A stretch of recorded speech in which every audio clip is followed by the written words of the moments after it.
got my Russia and to be prepared to launch a major aggression against European country in the 20th century. Just heard from the Russian Interior Ministry that Russia intends to respond in a tit-for-tat manner against European and US sanctions. Oh, How but much of a depending on risk is it? What effect would that be?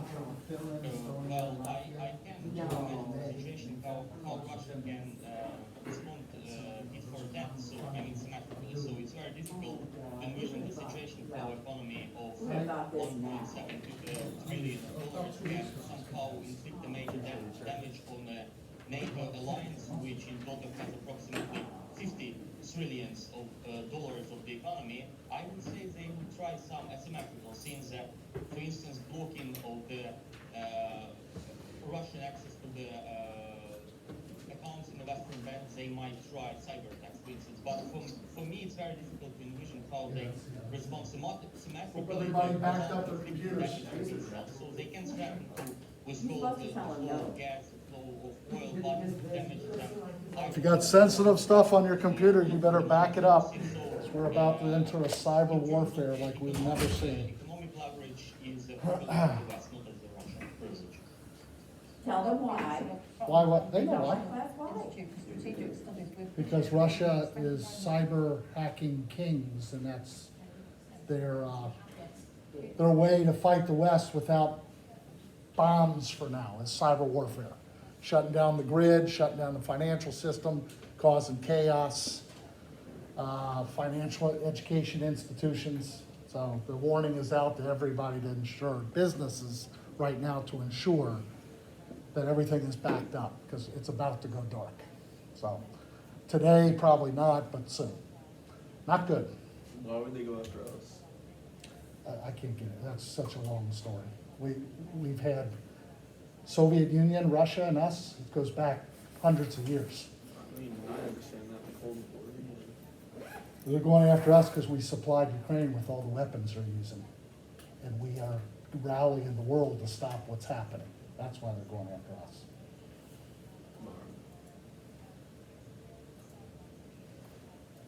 All right. So welcome, Miss Best class. Raise your hand if you're in Miss Best class. Is it truly the best class at Wake Tech? Yes, yes it is. Woo! I want to hear, since I have everybody, I want to hear. Is that true? I've heard rumors that you're nodding with a big smile even under the mask. That's true, huh? Okay, so my name is Jeff Myers. You're in my marketing class, and we're moving to global marketing next week, and I teach international business. That's the primary class I do. And so before we do any type of marketing class or anything international, I go through what's called global competence. And the people in here that are in my class have seen a little bit, but not maybe 10, 15%. So if you hear a couple things we've already talked about or seen a video, repetition is always good, okay? So you're looking at a map. What do you notice about that map? Other than it's a map? What do you notice? Just anything.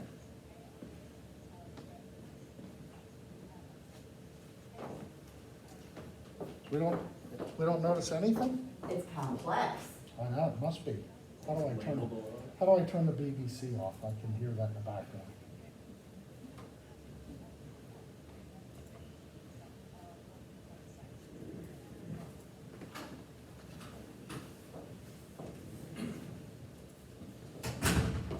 Okay.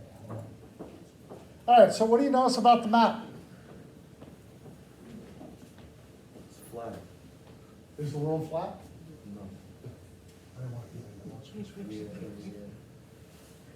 We're one of 196 countries. We're not the entire world here. Is that a shock for anybody? We're one. We're 4% of the world's population. There's 196 other countries. The problem is, we live in a bubble. For many reasons, that's what we're going to talk about. 195, I'm sorry, I made a mistake, 195. We're one of 196. The newest country is Barbados, about 3 months ago. So small list keeps growing. 196 countries with 7.5 billion people, and we're only 4%. But a lot of us think that we are the world and that the world rotates around the United States. It used to, 1975. We were number one at just about everything, including education. And then guess what happened? We lost our path. We lost our way. And our stats are very concerning about where we are, education-wise, innovative-wise, competitive-wise, safety-wise. We'll get to that at the end. Where do we rank in terms of being safe out of 196 countries? You might be surprised.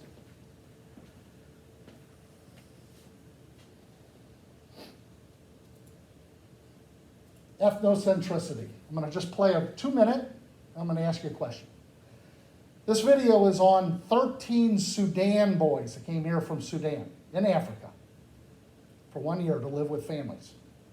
1 year. None of them made it. Let me ask you why. These are donuts. These are colored sprinkles that we decorated with. You want to try one? Want to taste it? Thank you. Good. Give me a little like this. Seems like you're fascinated.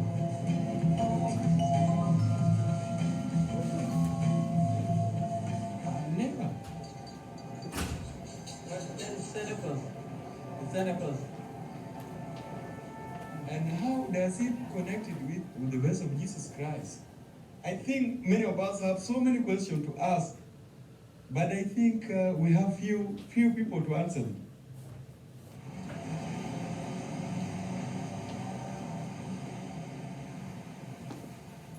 Everything is different. Everything is different. It's kind of irritating because people know you're from Africa. They say, "Oh, are you from Africa?" Yes. Some people they say, like, "Do you live in the forest?" Nobody's born in the forest. You can't live in the forest. You have to live in a house. In the United States, people are not friendly. You can find somebody walking in the street by himself, don't even talk, You cannot go to the house of somebody whom you don't know, though you are all Americans. You call the police, why this guy come to my house? I don't know him. But in Sudan, they can ask you, have you got lost? Are you new to this place? They can ask you. You say, I'm new to this place, they can show you where you are. You can even talk with them. It is important we ask them, how do people work in this area? How do people feel when you ask somebody, now can you show me a way? How do we feel, That's difficult, you cannot even ask him because these are different people. Huh?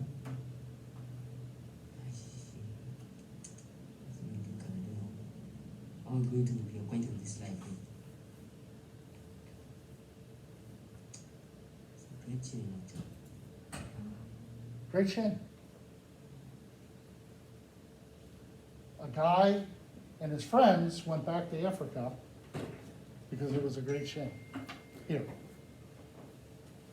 Nobody came up to him and asked him if he was lost or how to get somewhere. He always had to approach people and found out the hard way about our culture. And I know this because I've been to 54 countries and I get out of the tourist zones. And I always have, every single country except North Korea, where they weren't allowed to, they come up and say, where are you from? Are you lost? In Cuba and Qatar, they invited me in their house and gave me coffee and tea and some bakery stuff. That wouldn't happen here. So I'm going to ask you why he said great shame. And I want you to just think, I want to put a couple down. Why is it that he would say that about us? It's a great shame. What is it about our culture that they would all go home? Any ideas? Anybody? Yeah. Less friendly. Yeah. It wasn't the case 30 years ago. I'm a little older than 30. Okay, 40. Less friendly, you're right. Not everybody. I'm not going to make blanket stereotypes. But when I say less friendly, I mean the majority. Especially when it comes to the international people that come here. Any other reason? They didn't feel welcome. Oh, Yeah. Yeah, you're right. Less outspoken? Less outspoken, okay.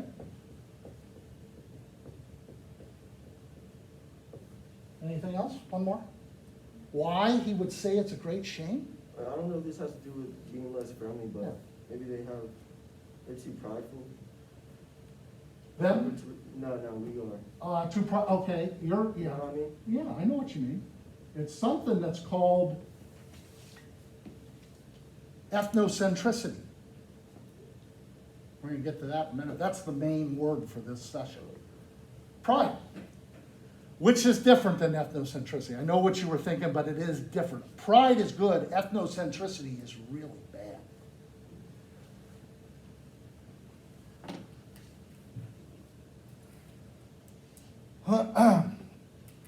A lack of respect for other ways of life, an ethnocentric person feels that his or her own nation or group is the cultural center of the world. So a nationalist. Yeah, but, yeah. This is the global book. They teach at a lot of the four-year universities. Whether it's Wake Tech or Harvard, there's one country named as ethnocentric. And here in our cultural chapter, we are named as a country that says the world revolves around us and we're better than everybody else. That's fine. That's fine if you believe that, but you have to have backup to go around and feel that way. That's what we're going to dissect here today. Before I get to that, these are the four classes for those in Miss Best's class that maybe not Miss Best or any other teacher, but these are the four I always talk about that you have to have getting out in the real world.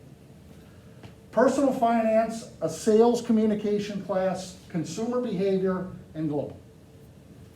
We're just talking about this one here and why. Personal finance, obviously, my class, we went over what happens when you don't know your credit score. You cannot get into a career if you don't have communication skills. I'm sorry. Good luck. In consumer behavior, our marketers are #1 in the world here. They will get you and get you into debt like that if you don't know what makes you tick and buy. So these are the four. Global is what we're talking about today. Some of you will see the light, some of you won't. That's fine. Global competence is being able to deal with other people from other countries. Their culture, the way we greet them, holding a conversation, making them feel welcome. We're a very diversified. Don't I tell students to take their phones? It's best. I know. See me after class. okay.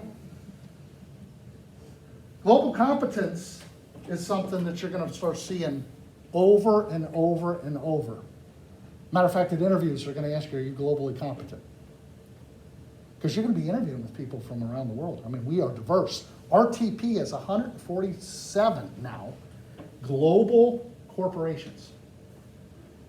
We're a very international community, and they're hiring global competent people.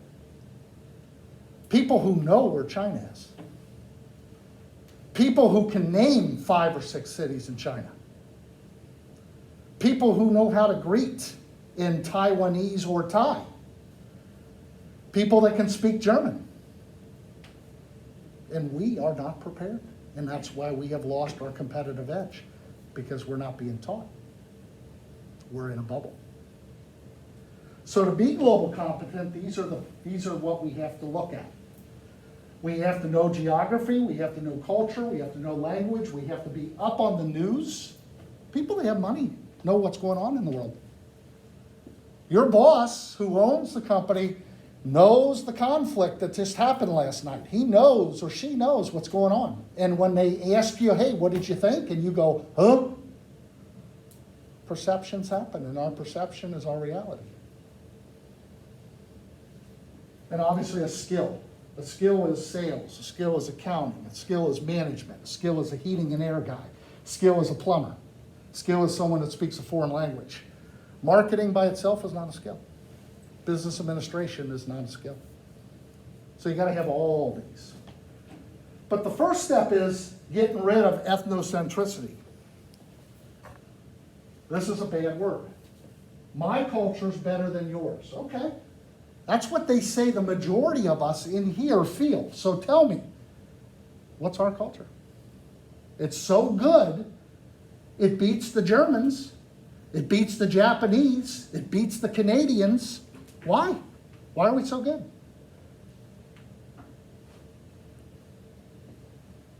Exactly. So someone tell me what our culture is. American dream, like you gotta hustle, and we gotta push everyone out the way. And that makes us better?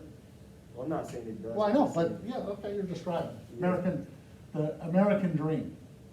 Okay? And there is this still, by the way. It exists. You make a lot of money here. It's harder. And you have to compete with more people, especially now that we compete with 195 other countries. When I was your age, we were competing with a few, not 196. We're globalized now. So you're right. What else is our culture? We can't even describe, yeah? There is no culture. My opinion. Huh? I said, in my opinion, there is no culture. Well, you're wrong, but I'll put that up. There is a culture. It's hard to describe though. There is a culture. Military, okay. How about consumerism? Entertainment, sports, holidays. Super Bowl is part of our culture. What's wrong with that? A lot of holidays we have. We have the F word, freedom. Not as free as a lot of countries, believe it or not. It's called a pseudo-democracy is where we're at, and we're kind of in the middle. This is better than the rest of the world? Who in here has traveled out of the country? Where? Beautiful white beaches, where? Cuba. Been there 5 times, love it. Are you Cuban? I love it, man. The colors, the cars. Everybody in Cuba is out till 3 in the morning drinking box rum, smoking cigars, and listening to music. All day, all night. Where's that happening here? My neighbors get in their car, go to Food Lion, come back and go in the house. That's better? That's my problem. I'm tired of seeing it USA in all these books. Now, I would add Paris. They're pretty ethnocentric, but they don't put Paris. Paris, not a country, it's a city, but Paris is different than France. We got to get rid of this. And I think by educating yourselves or traveling, it's going to help you dramatically. Let's take a look.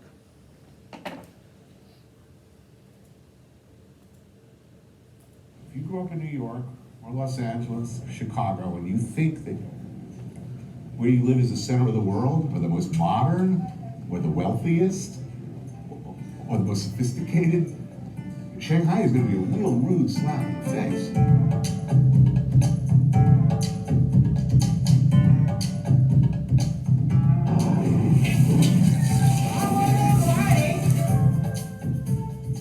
Every time I go to China, it changed from before. There's been this huge move from sort of an agrarian, farming, manufacturing economy, rural economy, to, a new middle class enjoying new freedoms to travel internally and to spend money. And it is a money-mad, materialistic, luxury-crazed, food-crazed culture.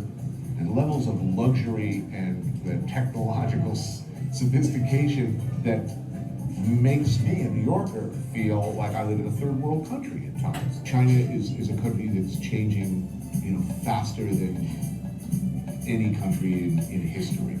It's got a skyline that They frankly wouldn't allow us in New York because we're too provincial. It is the most ferociously capitalistic go-go economy anywhere. And to what extent the past will be able to enjoy that, I don't know. You can still find the good old stuff. China, when I was your age, was North Korea. Farming, everybody on bikes. I've been there twice, I never saw a bike. Yeah, a lot of people in China driving Audis, Mercedes, BMWs, a lot of money in China. Everybody? No.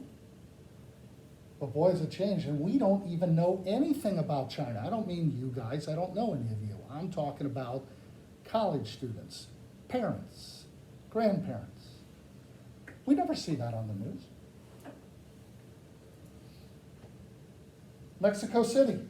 Where's our friend from, is he not here today?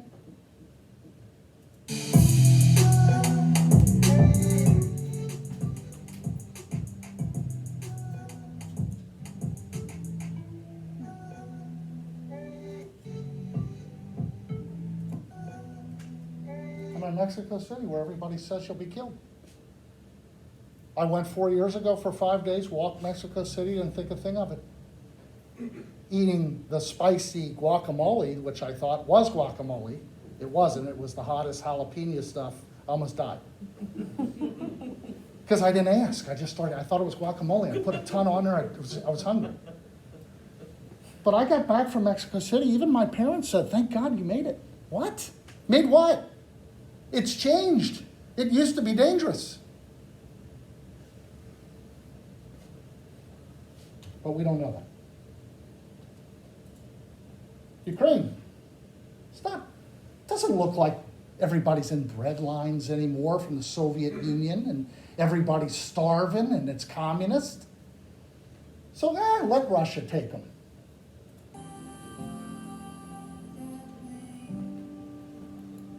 Beautiful city. And they're all walking to Poland in Eastern or Western Europe now because Russia has to have them. Beautiful city. Beautiful country. But we know nothing about Ukraine. So who cares?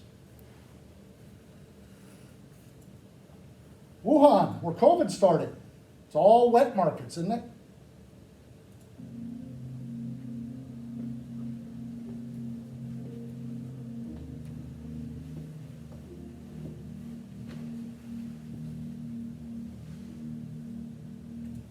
Dirty. COVID everywhere. Pretty impressive to me. How much of it is actually what people may think of as, the wet markets and the... There's wet markets there, yeah. It's a lot? No, compared to the whole overall city, it may be 2%. That's what I wondered. Beijing, beautiful skyscrapers as I'm walking through. And I did turn down by the hotel in an alley. And there were wet markets. There were selling animals. I'm like, I'm going over to KFC. What are wet markets? It's a long, they buy food, animals, bats. That's how they say COVID started. I don't know. Oh, okay. It's a cultural thing. They eat a lot of different things in China. It's not pretty. For a Westerner, Chinese have no problem. Okay. Dubai. No, we do know of Dubai.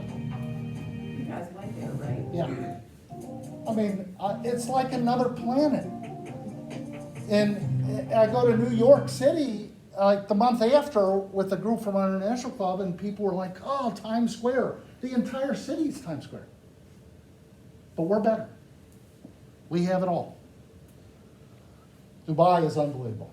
You gotta have a lot of money to live in Dubai or even visit Dubai. And that was nothing when I was your age. That was sand. There wasn't even a building. Might have been a gas station. It looked like Lizard Lick. That is a town, by the way, right? I laughed when I got here and heard about Lizard Lick. Guatemala. Scary. Everybody's coming. They're breaking through the borders. The whole country.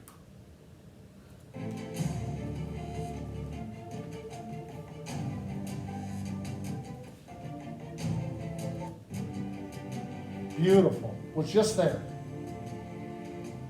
had some students say, yeah, that's a YouTube. Doctor, that's fake. Well, I was just there. And I've been here about 5 hours in Guatemala City. And it's completely different, like a lot of places I go, that we think we know what a place looks like.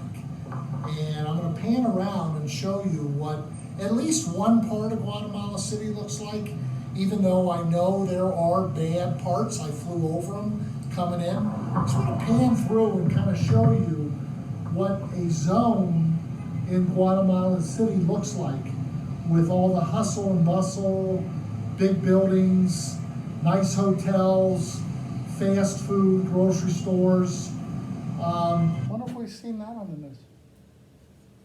Our perceptions of Guatemala, of course we're gonna look at people differently and say we're better when we think about what we just see on the news.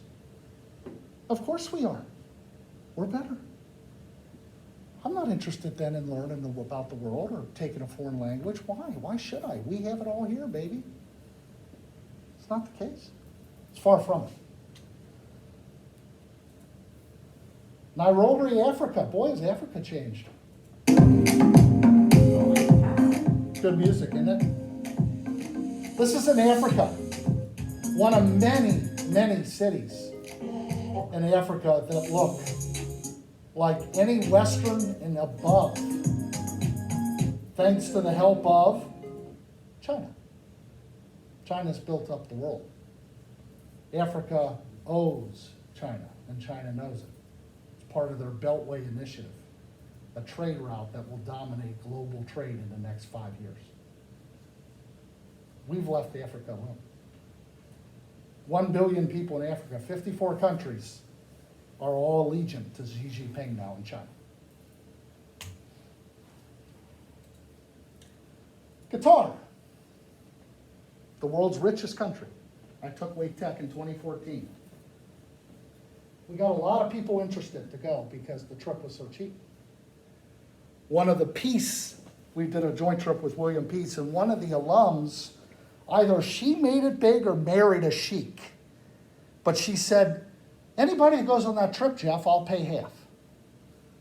So it was $1,800 for 10 days in the richest country in the world, including flight. We had about 100 people interested, but I could only take 10 because of the parent situation. You should have heard the calls I got from parents. Taking my son wants to go to the Middle East, I'm calling your president. It's all hellfire, it's all in war. Really? Thank God I had this video to send them.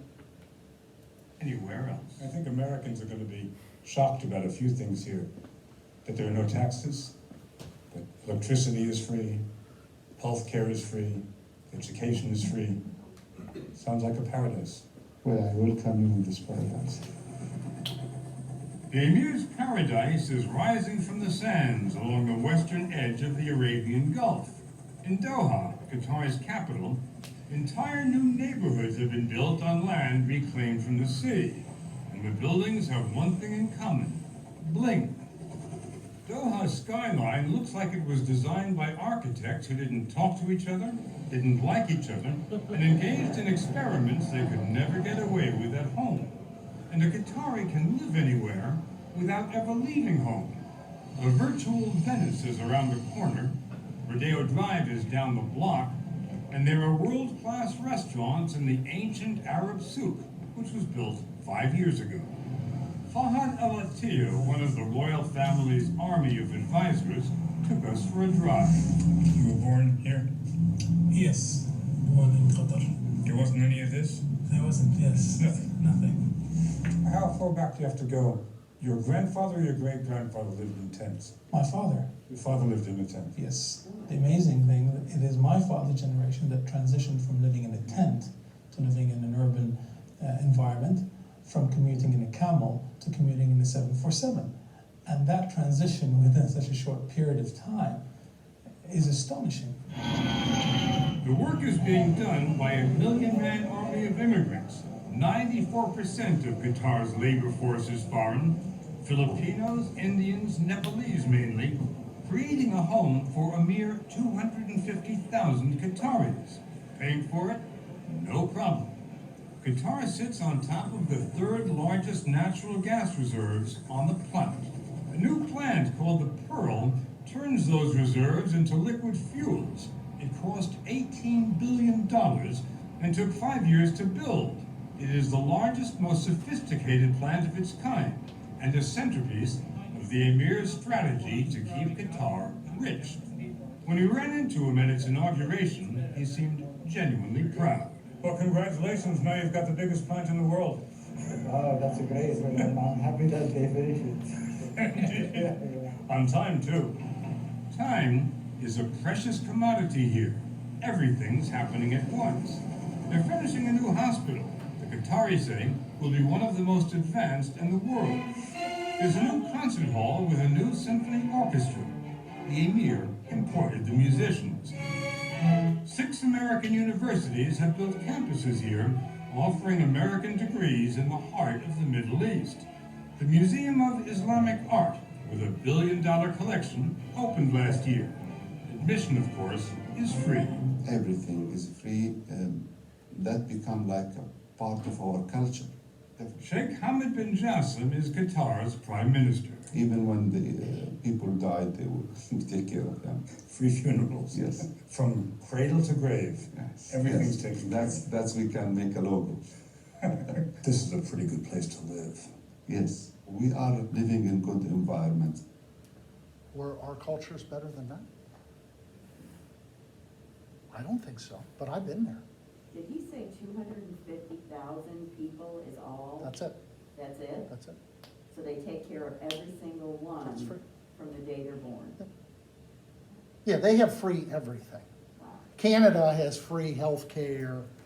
Most countries have free education. We're the most expensive on health care in the world by far. We're better. I mean, my shock is that we're not, it hasn't changed in 15 years of me doing this. The word isn't out yet.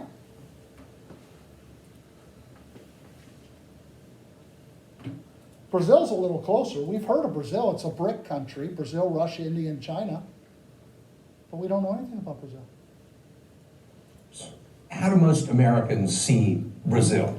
They think Buenos Aires is the capital of Brazil, so they mix us with other countries around South America. Most powerful country in South America? GDP-wise, we are bigger than all the other countries together. And, in the last 16 years, Brazil has put its act together. This is it. Hello, time for Americans to wake up. With most of the world's economy stagnant, Brazil's is growing at 7%, 3 times faster than America. It is a huge country, slightly larger than the continental U.S., with vast expanses of arable farmland, an abundance of natural resources, and 14% of the world's fresh water. 80% of its electricity comes from hydropower. It has the most sophisticated biofuels industry in the world, and for its size, the world's greenest economy. Brazil is already the largest producer of iron ore in the world and the world's leading exporter of beef, chicken, orange juice, sugar, coffee, and tobacco, much of it bound for China, which has replaced the U.S. as Brazil's leading trade partner. And Brazil has the size to match China's appetite. You have it's a big everything. dragon on the other side. You have everything they need. We have, yes, you need a Brazil to basically fulfill the Chinese needs. Batista, who has interests in mining, transportation, and oil and gas, is building a huge superport complex north of Rio with Chinese investment that will accommodate the world's largest tankers and speed delivery of iron ore and other resources to Asia. But it's not just commodities that are driving the Brazilian boom. The country has a substantial manufacturing base and a large auto industry. Aviation giant Embraer is the world's 3rd largest aircraft manufacturer behind Boeing and Airbus, and a main supplier of regional jets to the U.S. market. Ike Batista says the one thing that Brazil could use more of is skilled labor. We have to create more engineers. In my oil company, I'm importing Americans to weld our platforms. To weld the platforms. So while we don't know anything about a brick market, a super trading partner that left us for China, they're importing Americans to build their oil platforms. We didn't even know that. They're right below us. They work in the same time zone. We know nothing about Brazil, other than our perceptions where it's all slums. There are slums in Brazil. There's also a very rich side of Brazil and a middle class. There are bad parts in every country except for Austria and Switzerland. There are bad parts in every country. Those two countries, there's nothing. It's perfect. We don't know anything about Brazil. And they're making fun of us, domestically and internationally. We are the topic at 6:30 called Dumb Americans Around the World, where they just put mics up to our mouth and ask us questions. Even Jimmy Kimmel got into the act. Nuclear program is a critical threat to the United States. But what I wonder is how many Americans even know where North Korea is. So we went out onto Hollywood Boulevard. Now it's still here. And this is what we learned. Do you think the United States should consider military action against North Korea? I would say yes. And where exactly is North Korea? It's in, what, as far as on the map? I don't know. I'm horrible at geography. Take a guess. Up here somewhere? And where exactly is North Korea? Oh God, here we go.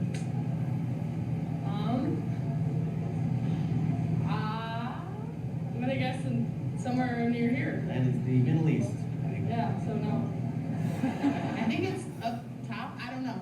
I really don't remember. Can you take a guess? I know this is Africa. Is it somewhere up here? Ooh, that's Europe. That is Europe.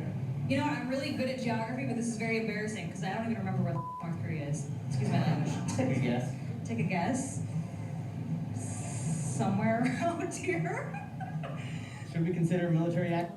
I took geography in high school, and I don't remember looking at a map or a globe or even talking about anything. This is a Catholic school, too. They did a great job. I went to Austria as a foreign exchange student. I didn't know where Germany was. It was like 9 miles away. That's dumb. I'll say I'm educated. But that was in the, early 2000s, 2011. All right. 87. 87. Today it's criminal. We weren't globalized back then. Today it's loss of job opportunity because you don't know where North Korea is. Your boss found out that you don't know where things are. The people who are working for you found out that you don't know where things are.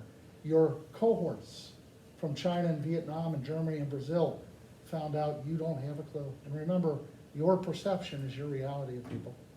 We judge. And in an interview, it's disastrous. Because they ask questions to find out. Trust me, I've done enough of them. Around the world, Canada and Australia abuse us on television. They abuse us. I know a lot of people give Americans a bum rap for being stupid and knowing nothing about the world, but the reality couldn't be further from the truth, as I discovered on the streets here, asking US locals about the very world their country runs. Name a country that begins with U. Yugoslavia? With U, Utah. A country that starts with a U. Utopia. Who's in the coalition of the willing? No freaking idea. Afghanistan, Kuwait, Iraq, Pakistan, New Zealand. New Zealand. What's the religion of Israel? Israeli. Awesome. Islamic. Catholic, probably. What religion are Buddhist monks? Buddhist monks. It's not. Islam, I don't know. Who won the Vietnam War?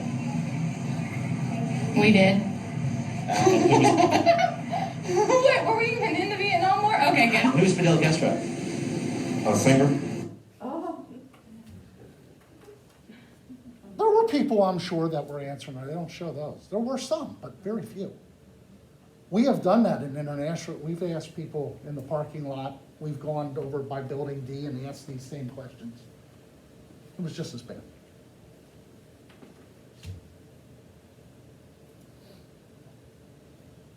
My class knows this answer. Miss Best class, I'm going to ask you a number. Uh-oh. From 1 to 96. In terms of peace, stability. The Freedom House Peace Index of 2021 came out last year. Where is the United States? Wait, 96 is the highest? 196, the number of countries. Oh. The ranking, where are we? This term of peace, and you're not going to die, you're not going to get robbed, you're not going to get raped, you're not going to get whatever. We're not number one. No, we're not number one. That was a safe answer. I'm fighting myself. Take a guess. Just a guess. Like 20 something? 20? Okay. 20? 70.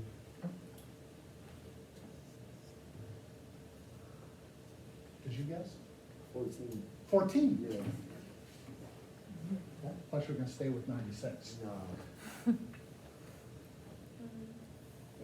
50? Okay. Anybody else? Anybody else? Just a guess? You may get it. I know there's a big prize for your class. Like if they got the number, it was an A on the test on it. Isn't that what you told me? Free trip? We don't have tests. You don't have a test. Don't say that anymore. Oh, sounds better. Don't listen to her. We don't keep that on that. Okay. Ladies and gentlemen, this was the United States. Iceland is number 1. New Zealand's number 2. Uh-oh.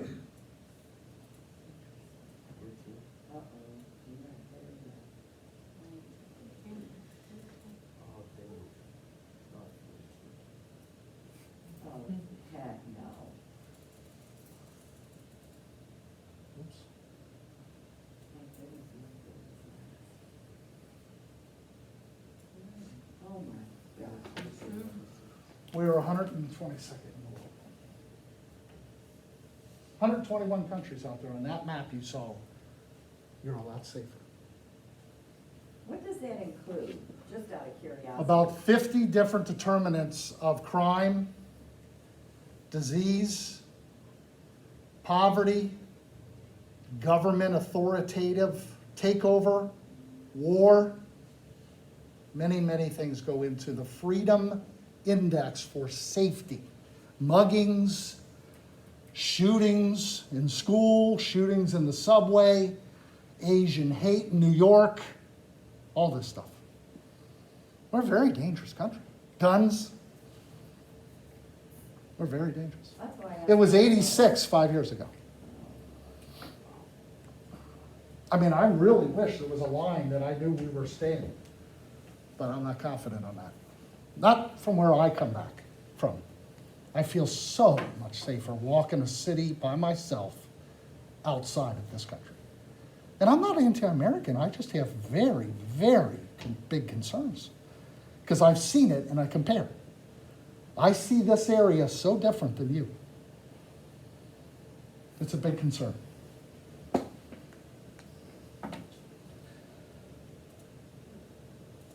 What do the Canadians think of us?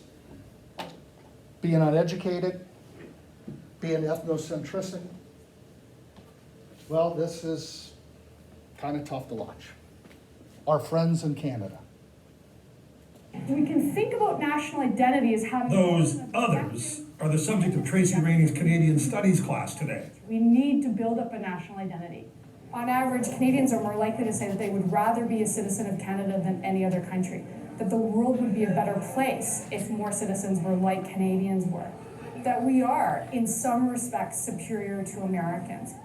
To her students, though, in some respects, barely begins to express it. Let me... Rainey tests the question. Generally speaking, Canada is better than the United States. Could we see a show of hands who would agree with that? Okay. Versus a show of hands, keep your hands up in the air. Okay, so generally speaking, Canada is a better country than the United States. Keep your hands up in the air. And then let me change the question and go back. Generally speaking, Canada is a better country than most countries. Okay, so there's something particularly about the United States. Indeed there is, where these young people are concerned. Listen to some of these opinions. Keep it short, like give me a couple of words. Americans are pompous. I think they're ignorant. I think Americans are addicted to war. Discriminatory. Just about no one had a positive word. They're like frenemies. They're friends and enemies at the same time. Pushy. Pushy. They are a little bit power hungry. Arrogant is the first word that comes to mind when I think of Americans. Of course, it's nothing new that Canadians describe themselves first and foremost as not Americans. But as Canadian self-confidence grows, and pollsters say it is most definitely growing, the old knee-jerk anti-Americanism, the resentment born principally of Canadian insecurity, seems to have morphed into something else. A supercilious conviction of moral superiority. Just read the online postings at the end of columns about America in Canadian news websites.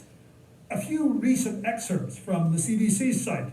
American politicians preaching complete gobbledygook under the guise of nauseating American patriotism and belief in God is pathetic.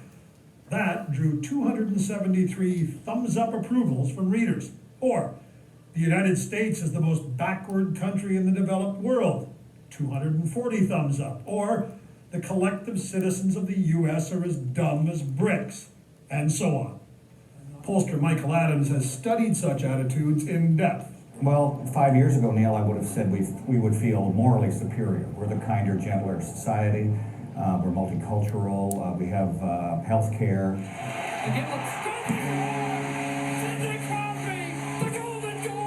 But now, says Adams, it's something more. Canada's celebration of Olympic victories over Americans verged on jingoism.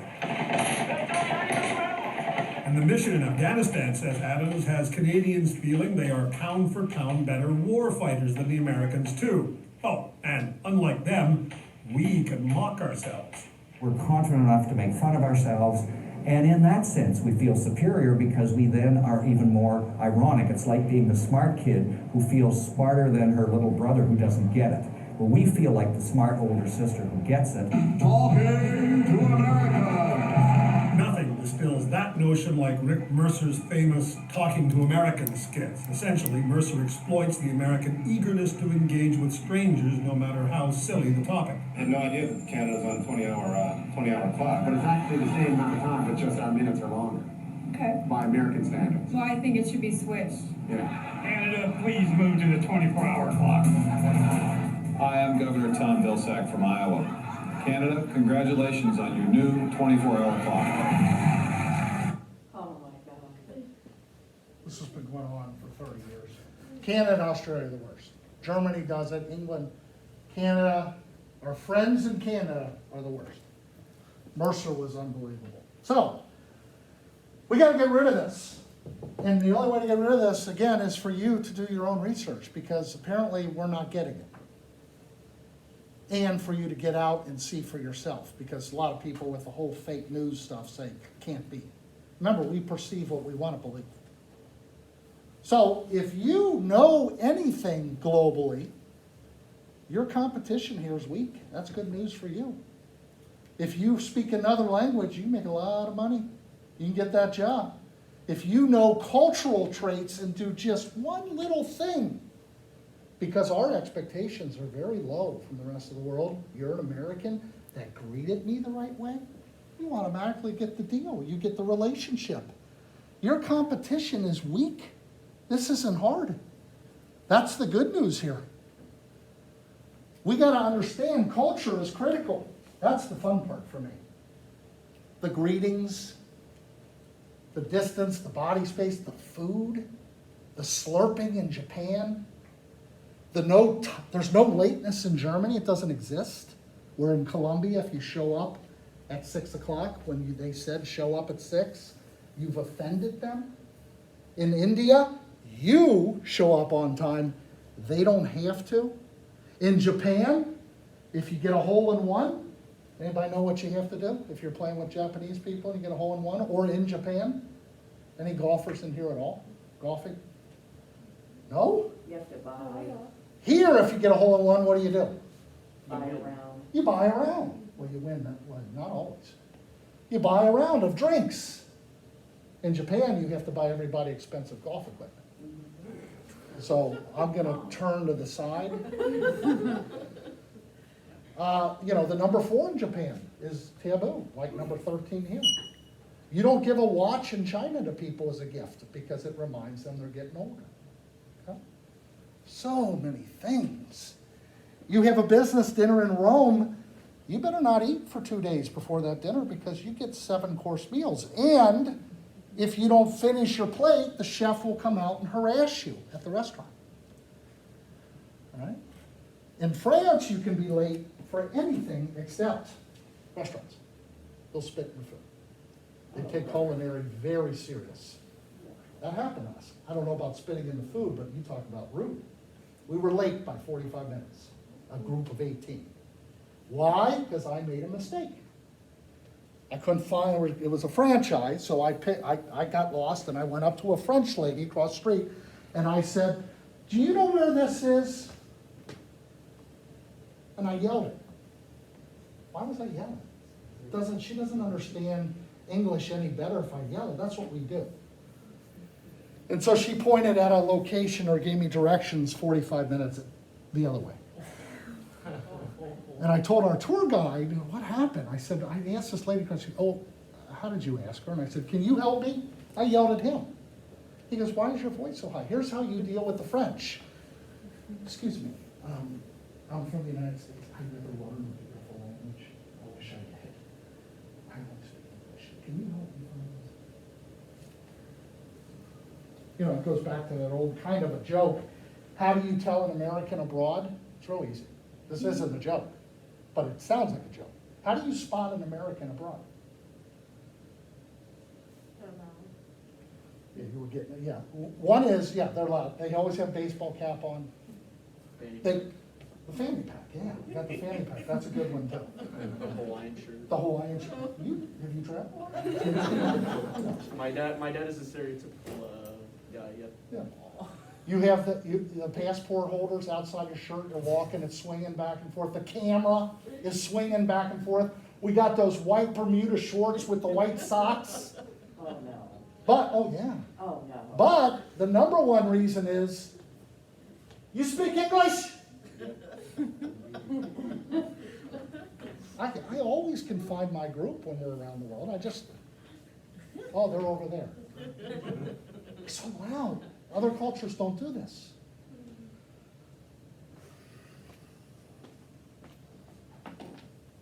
So culture. Anybody have a cultural, anybody from a area of the world that made, Cuban, the culture is fun. When I'm depressed, I turn on Telemundo. Everybody's around the pool dancing, drinking, partying. They're the funnest culture. They have a culture of fun. They're outside all day and night. They're always talking. Oh, always.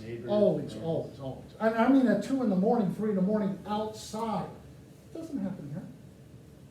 Where? Did you have your hand up? Dominican Republic. Okay, the best beaches in the world. Beautiful, okay, but you don't like the Haitians that stay on the same island. What's a cultural thing? In Jamaica? Yeah.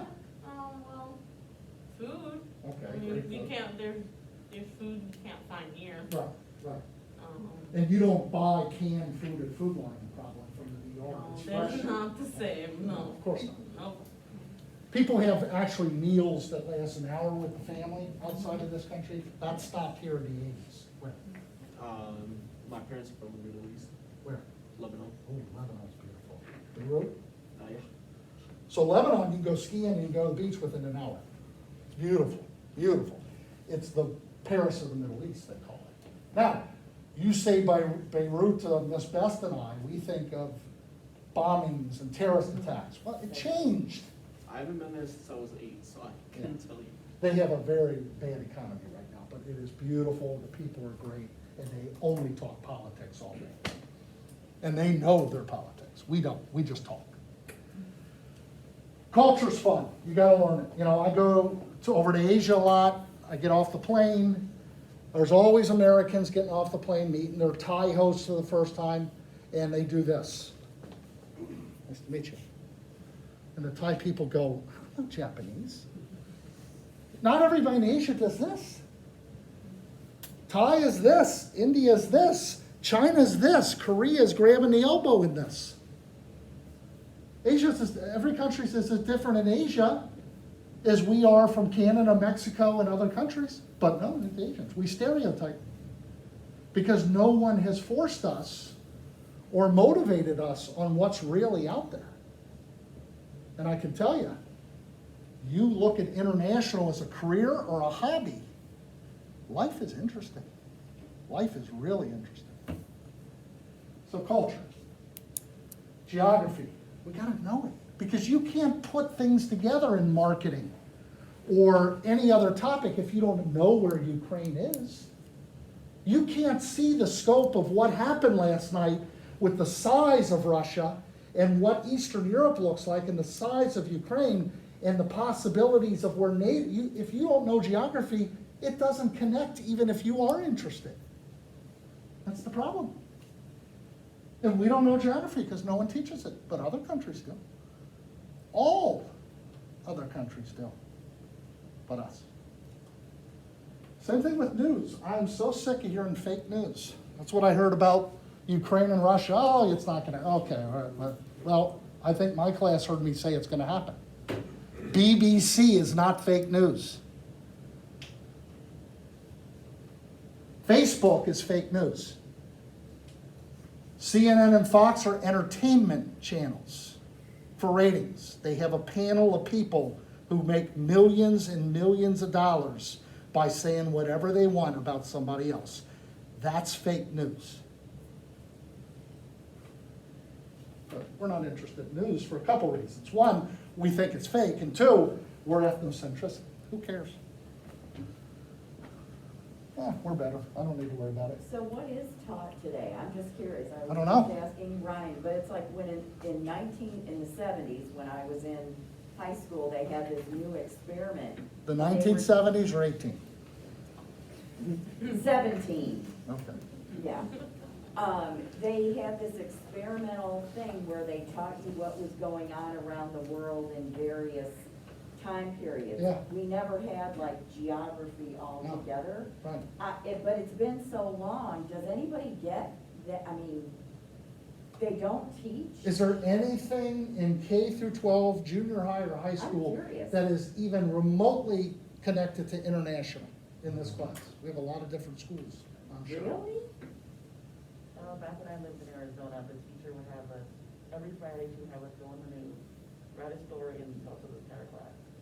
Wow, what grade was that? 5th to 6th, I had the same teacher. Good for her. We don't teach geography. I can't believe it. I had a geography class in high school. You did. Was it good? It was okay. K doesn't really do it, but at least it was something.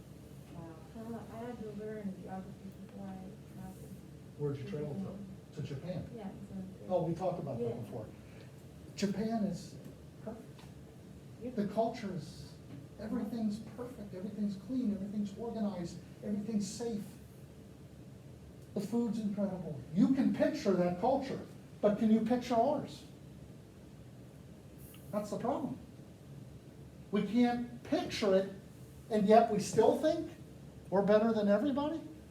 Stereotypes are the lazy man's way of generalizing people. You just put them in a category. You generalize people and places and cultures. And therefore, you miss your opportunity for career jobs in RTP or around the world. There's a lot of career jobs. You miss traveling because you don't want to go there. It's scary. Really? You got a big choice of places that are safer. Parents call me all the time. Is it safe? Excuse me, is Austria, Germany safe? Is that what you asked me? And I sent them stats. Maybe now I'll be sending them the peace index. Oh, my God, I had no idea. We live in a bubble. In my opinion, it's time for the bubble to pop. And maybe what happened last night with the Soviet Union, who I'm calling Putin part of now again, will pop the bubble for some of us, because at the minimum, you're gonna be paying triple for gas. The minimum. At the maximum, we'll be in a war. In the middle, you're gonna have some trouble with your computer. And when people are saying, why, where's this coming from? Well, maybe you should have stayed up on the news a little bit. They're talking about it at work. And your boss has a perception of people that aren't well-rounded, that can't talk about this stuff. You need to watch news. You need to know geography. You need to study culture. You need to take a foreign language. We're the only country that doesn't mandate a foreign language. Every other culture in the world speaks at least 2, 4, 6 languages. We speak one. It took me 11 years to learn German. You could do it in 1 year with Rosetta Stone. German was tough in school. I had to live with a family in Austria. And like I told my other class, it's fun. You become really confident, but you can use it here when people come up to you and you don't want to talk to them. You don't have to say, no, I'm not interested at Best Buy. No, I'm good. I'm going to buy this. You just look at them and say, es tut mir leid, ich kann nur Deutsch sprechen. They go, oh my God, they run. They run. German's really good to speak because it's ugly and you're yelling and threatening. I was just saying, no, I just speak German. Global competence is a skill, and it will open a lot of doors. And it's interesting, and your confidence will go through the roof.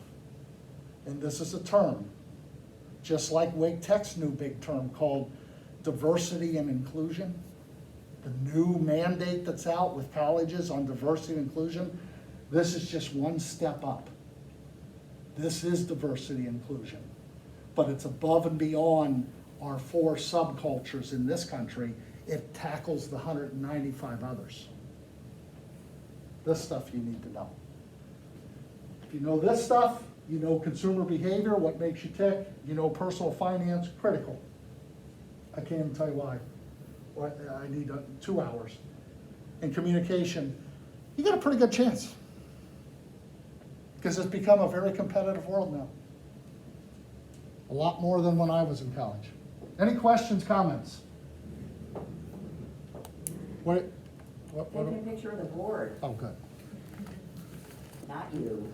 The board. Any questions or comments? I'm a little surprised we didn't do better here, especially with my class. I think we've talked a little bit about this, that we didn't list good and bad components of our culture. Diversified, money, materialistic. I mean, we're in debt. We're 31 trillion in debt. We have a lot of stuff. Other cultures don't have this stuff. And having a lot of stuff makes you stressed, by the way. It doesn't make you happy. It's too many decisions and too many bills. And most people with all that stuff don't have the money to pay it, so they're working 2, 3, 4 jobs. That's why we don't have any time to communicate. That's why we don't have any time to walk up to someone and say, hey, you lost? We're going to the next job. Leave me alone. When you're talking about culture, the one thing I will say is that we are pretty good, I used to think, at diversity. Yeah.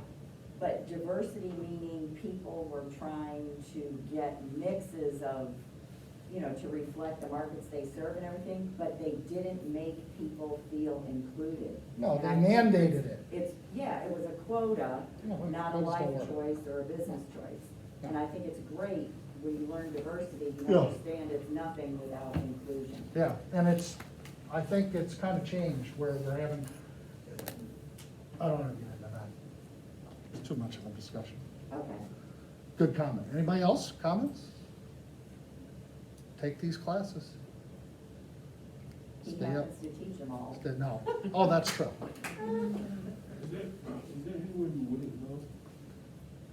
No, not at this point. At one time I thought the worst country right now is Somalia.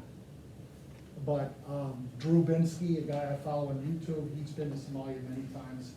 Yeah, you got to do your research. So I will say, no, there's nowhere. I would love to be in Ukraine right now. I was just gonna ask if you- Oh, Cleveland, no. Gary, Indiana, and Kinston. Why Cleveland? Okay, we're American, would you still visit America? Do what? If you weren't American, would you still visit America? We have a beautiful country, by the way. For tourism, it's unbelievable. It's expensive. God, it's expensive. Gas, planes, compared to trailing around the world, but it's gorgeous. And I forget that. So I've been to 46 states. I forget that when I'm abroad, and I think, my God, have you been to Yellowstone and Seattle and New Orleans? It's incredible. That's one of our cultures. Beautiful country. Huh? Which ones haven't you been to? Oregon, South Dakota, Alaska, and Idaho. For some reason. Anybody else? Question? Yes. Did you go to North Korea? I was in North Korea. Oh. Didn't I show that in here? I think I showed it to the other class. Yeah, I was in North Korea in 2007 for 5 days. So yeah, I guess I would go anywhere. And it was beautiful, great people, just gotta behave. All right, great to see everybody. Good luck and Thank you. Oh, I'm sorry, I know.